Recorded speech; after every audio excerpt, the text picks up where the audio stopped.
For those of you who have not seen any of our torso models, I'm going to use this in a couple different labs just to give you some orientation of where you find things in the body. But also for today, we're going to be talking about the digestive tract. So first of all, this is Mini Me, and this is who I brought home to help us do some anatomy. So here are the lungs. And here's the heart, kind of couched between those lungs. And for now, these blue things are just respiratory passages that are coming down into the lungs. So I want to move back up to the mouth. And I'm going to take part of, you're probably going to have nightmares, but I'm going to take part of Mini-Me's face off.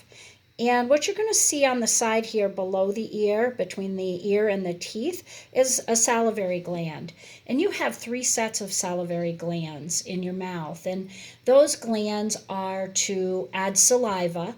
And we know that saliva is fluid, and it certainly makes it easier to chew up food. Your teeth are breaking it down mechanically, but saliva is added in, and saliva actually starts the digestive processes. So if you've had a saltine or maybe a dry piece of bread in your mouth, and you know that as you chew it just kind of breaks up to mush, and that's because you have enzymes in your mouth, in your salivary juices.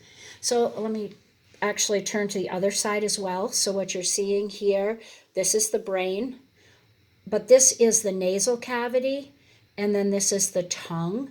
So they don't show much of the mouth here, but this is the mouth. Whoops, difficult for you to see that with my finger in the way, but there's the mouth. This is the tongue, nasal cavity. And so the nasopharynx comes back down into the same area as the oropharynx. Okay, the oropharynx is going to come down out of the mouth. And when you look in the back of your throat, you've got that little dangly thing called the uvula. And the uvula actually drips saliva down into your throat. And one of the things that if you think about going to the dentist, that in order for you to swallow, you need to actually put your tongue on the roof of your mouth. And I'm always reminded of that as I'm sitting there and they're working in my mouth and it feels like I'm accumulating saliva and I want to swallow, and yet they've got their hand in your mouth. So that's a good way to remember that you need to use your tongue in order to swallow, and that's going to close off the epiglottis. And the epiglottis is a flap of skin that protects the trachea from taking in food. Trachea goes down into the lungs, and we obviously don't want our food to go into our lungs. We want it to go into our stomach. So the separation is here at the back of the throat. And it's actually not shown, it's really not shown, I guess it is shown here. Let me see if I can get it a little bit closer so you can see. It is shown here. So this flap of skin is going to go across the trachea to protect it. And then what's going to happen is that food that is now been pushed to the back of the mouth, it's been broken down by your teeth and saliva, it's pushed to the back of your mouth with your tongue, and you swallow it. And when you swallow it, the epiglottis is going to close, and the bolus, we call it a bolus of food, now it's kind of a chunk, will actually go down into the stomach. So this is the esophagus. We're not going to get a much better view of the esophagus until we get down here.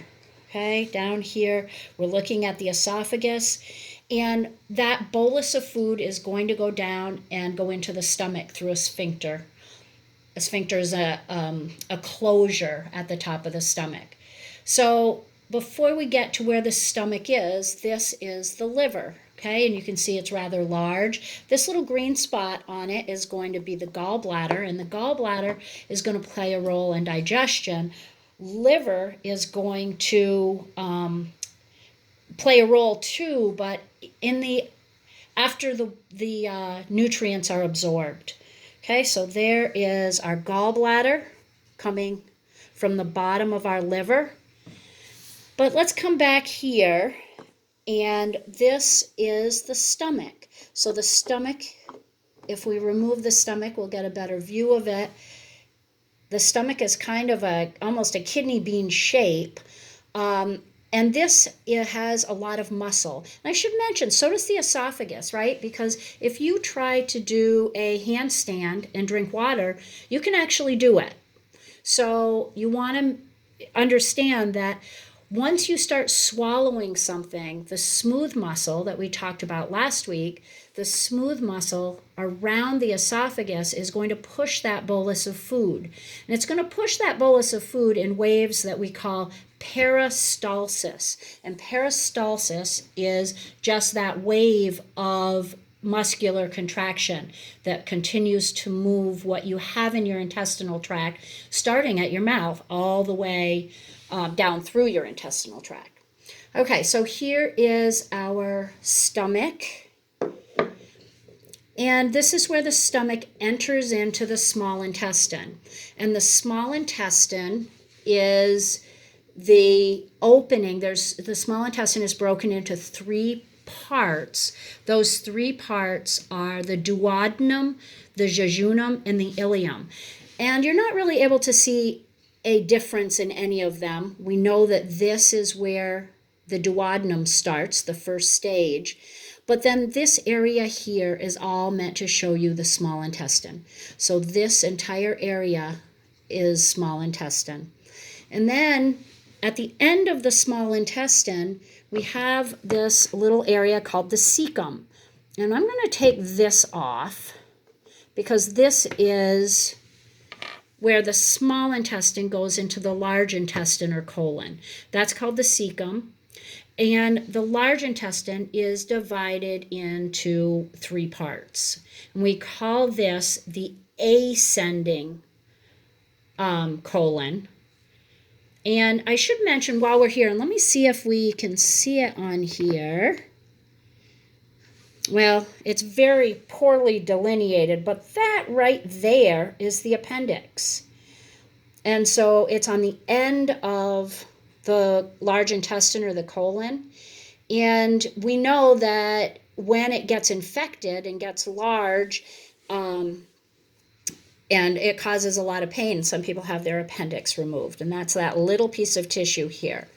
Otherwise, here is our large intestine, and our large intestine is going to go ascending, and then it's called transverse, and it's going to go right up along the upper part of the small intestine, and then it's going to have the descending part of the colon.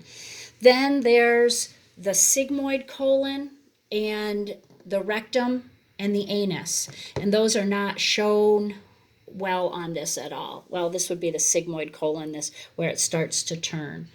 So those are the parts of the digestive tract on our model that you would need to know. So I would label, in this quiz, I will label some part of either the small intestine, the large intestine, the stomach, the esophagus, the salivary glands up in the mouth, and the gallbladder. I could label. Another thing that I should show you that's also called an accessory organ, because it's not actually within the digestive tract itself, but this is the pancreas, and we know the pancreas releases insulin. It also releases other digestive enzymes into the digestive tract as well.